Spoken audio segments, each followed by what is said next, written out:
Loyola në Romë, gjenerata 6. Një dimension tjetër i përkushtimit Loyola Gimnaziumit Prizren për të ofruar arsimim cilësor. Roma Eterna, djep qytetërimi dhe vlera të përmotshme evropiane. Kompletimi i dokumenteve për sigurimin e vizave ishte jo pak i mundimshëm. Megjithatë, komunikimi me ambasadën italiane ishte korrekt, ndërsa përpjekja jonë për sigurimin e biletave shkollore që ishin gratis, doli e suksesshme me Muzeet e Romës. Dhe ja erdhi dita e nisjes, 10 shkurt 2023, ora 17. Omnes vias Romam dicunt, të gjitha rrugët çojnë në Romë. Emocionet e prindërve ishin mbretërëse, madje tek disa derisa përshëndetshin me fëmijët e tyre, nuk munguan as lotët, pas e ishin lot gëzimi. Rrugtimi ynë me autobus deri në portin e Durrësit ishte i këndshëm. Në portin e Durrësit pajisemi me bileta dhe akomodohemi në traget dhe gjatë tërë natës udhëtuam në përdet.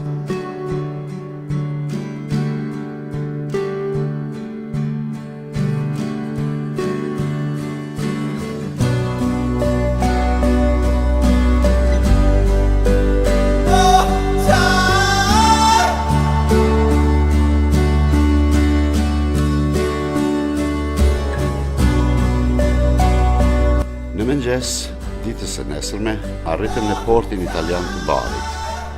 Procedurat kufitare jo të zakonshme në sollën goxha kokçarje, por ja dolëm. Të lumtur që ja dolëm, rrugtuam drejt Romës. Pranë hostel Aleksandr Palac, nxënësit zbritën nga autobusi dhe filluam akomodimin e tyre. Në fillim pati pak reagimet nxënësve, sepse nxënësit nuk ishin mësuar që t'jenë larg familjeve, por të nesërmen u harruan ato pak nësi që patëm. Në mbrëmje, pasi kemi pushuar, filluam me vizitat në monumentet e para. Santa Maria Maggiore. Bazilika është një përzierje arkitekturave të epokave të ndryshme, me naosin dhe kolonat e saj antike. Kjo bazilikë e tipit mesjetar, që ka një tavan të epokës së rilindjes, kupolla baroke e tjera, është një nga monumentet më atraktive të Romës. Lidhur me këtë monument me vlera të larta arkitektonike dhe me një ikonostas të jashtëzakonshëm artistik, e prezantuan edhe nxënësit përmes referimeve të tyre të shkëlqyera.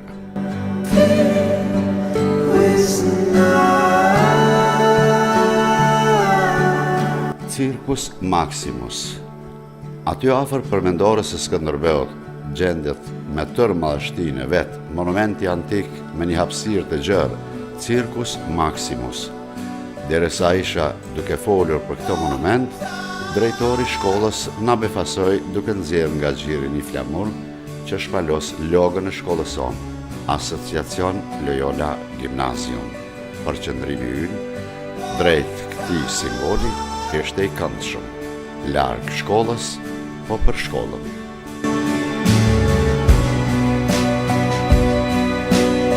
Gjergj Kastrioti Skënderbeu në Romë, Piazza Albania, sheshi Shqipëria. Në ditën e dytë vizituam sipas agjendes monumentin e kryeheroit tonë kombëtar, që ka përcjell dimenzionin nacional, përmendorën e Gjergj Kastriotit Skënderbeut, skulpturë e artistit italian Romanelli.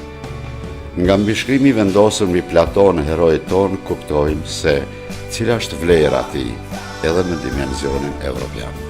Prezantimi i nxënësve ishte një përmbushje e njohurive lidhur me këtë monument.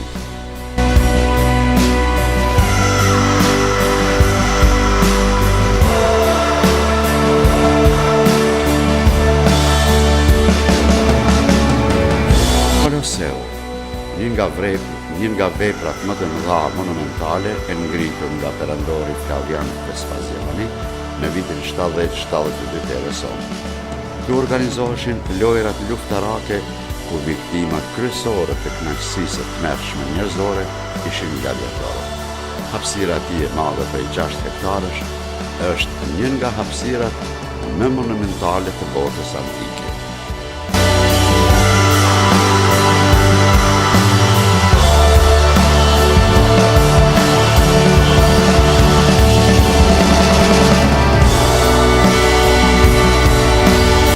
Forumi Romak dhe Palatinumi.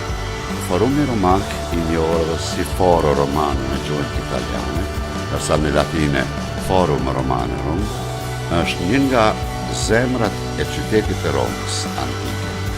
Aty ku janë kryer të gjitha aktivitetet politike, kulturore dhe ekonomike në kohë që nga koha e mbretërisë e deri në përfundimin e perandorisë në vitin 476 të erës sonë. Duke zënë një hapësirë të madhe midis Koleseut, kodrës Kapitolit dhe kodrës Palatinum Hill, forumi ishte qendër jetës politike, fetare dhe komerciale të Romës së lashtë dhe siguron depërtim në shkelqimin e dikurshëm të perandorisë romake.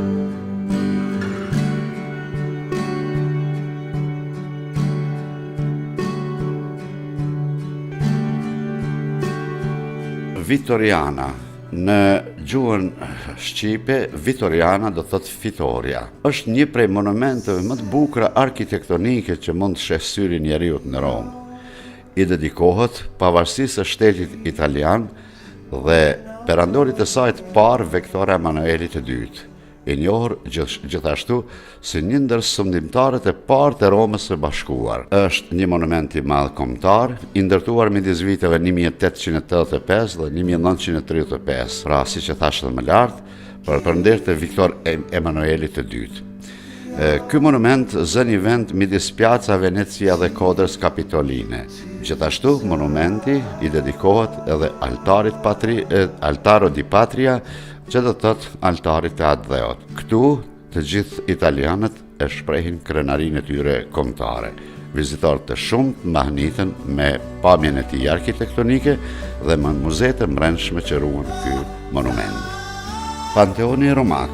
Në balë të këtij monumenti kemi mbishkrimin Marcus Agrippa Lucius Filius Consul Tertium Fecit, që do të thotë Marcus Agrippa, djali i Luciusit, e bëri këtë ndërtesë kur konsul për herë të tretë ishte. Ka një formë cilindrike me shtylla jashtëzakonisht të bukura që reflektojnë vlera arti, ndërkohë që dritarja vetme në majtë e kupollës komunikon si një oculus me perëndimin.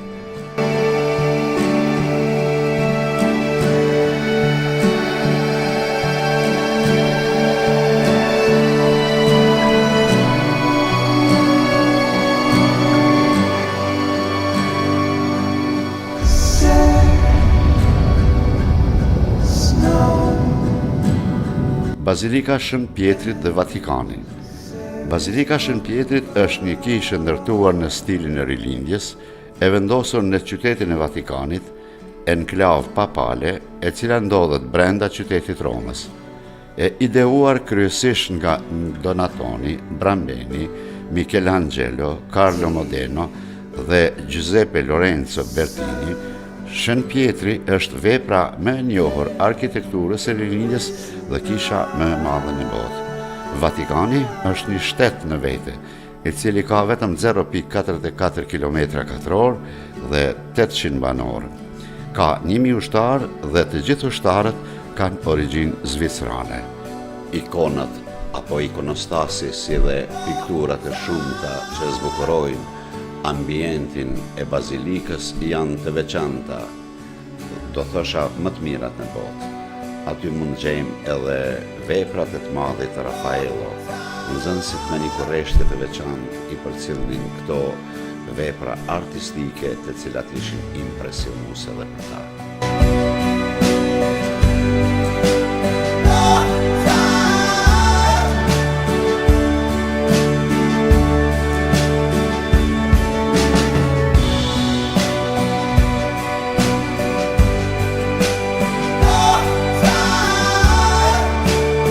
Fontana di Trevi, fontana e ujit të bekuar, e cila e ka marrë emrin në bazë të emrit të një vajze me emrin Trevia. Ajo ju tregon ushtarëve romak të etur për ujë se ku ndodhen burimet e ujit. Për nder të saj, ngritet kjo fontanë që bartë emrin e saj. Palacio Skanderbeg, ose shtëpia ku ka qëndruar për disa kohë Gjergj Kastriotis Skënderbeu në vitin 1466. Sot, kjo ndërtesë e cila ruan kujtimin për Skënderbeun është të shndruar në një nga hotelet më luksoze në Romë. Në portën e kësaj ndërtese është piktura e Gjergj Kastriotit Skënderbeu me një mbishkrim latin që flet për këtë pikturë dhe për Gjergj Kastriotin Skënderbeu.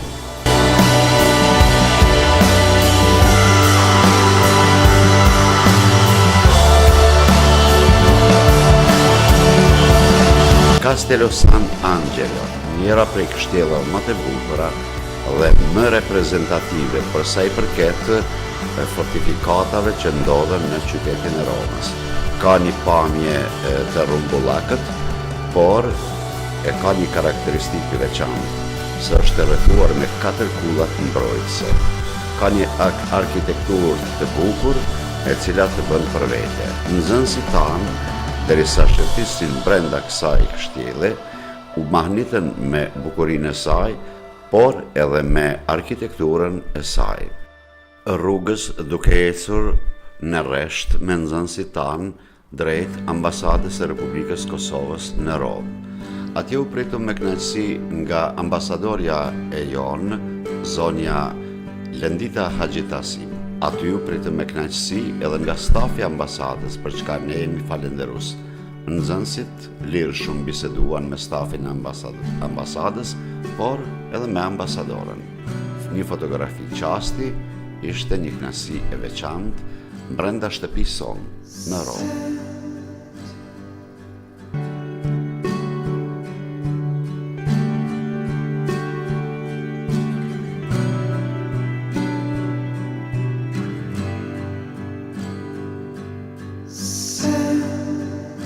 Normalisht pjesë e projektit nuk ishin vetëm aspekti studimor, ishte edhe ai komponenta relaksuese, po pse jo, edhe marrja kujtimeve me vete të nxënësve tanë.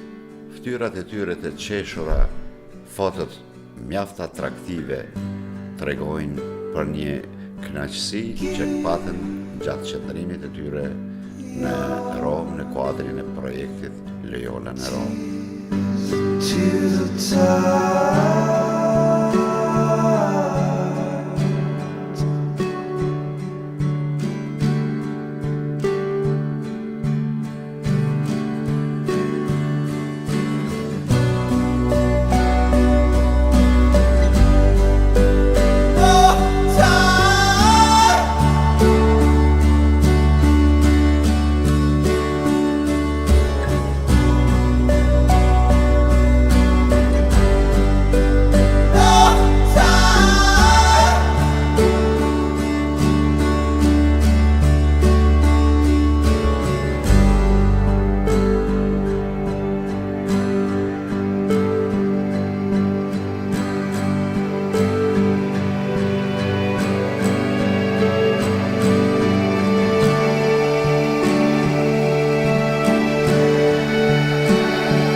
Profesoresha Haxhere, drejtori i shkollës, profesori Enver.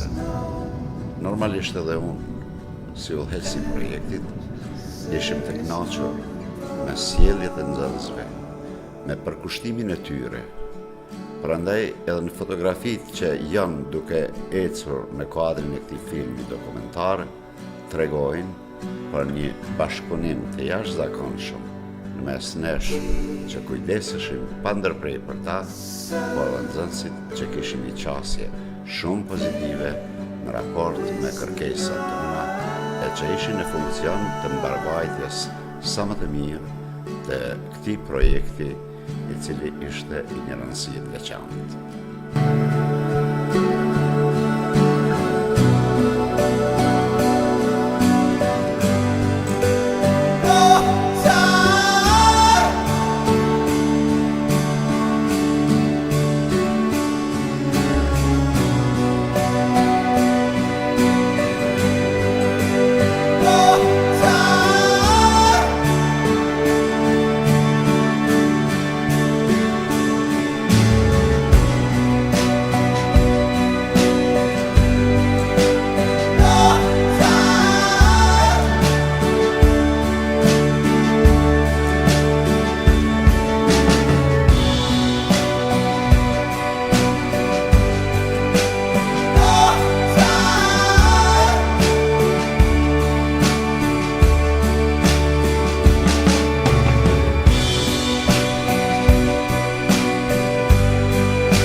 Janë kujtimet e bukura, pa dyshim.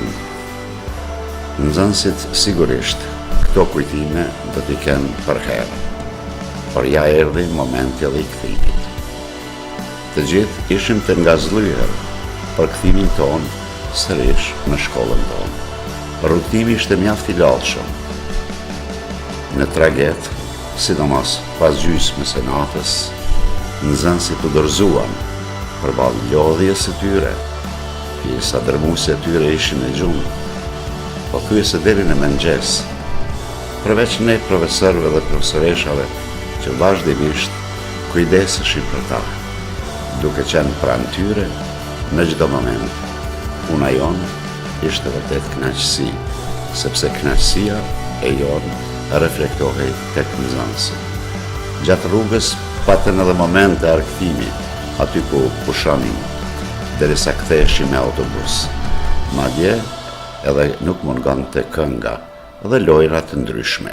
Të gjitha këto e përbëjnë tërsinë e realizimit të këtij projekti, që ka ofru jo vetëm njohje me kulturën dhe civilizimin evropian, por njëkohësisht edhe me një shoqërim të tyre të këndshëm dhe me një relaks të jashtëzakonshëm.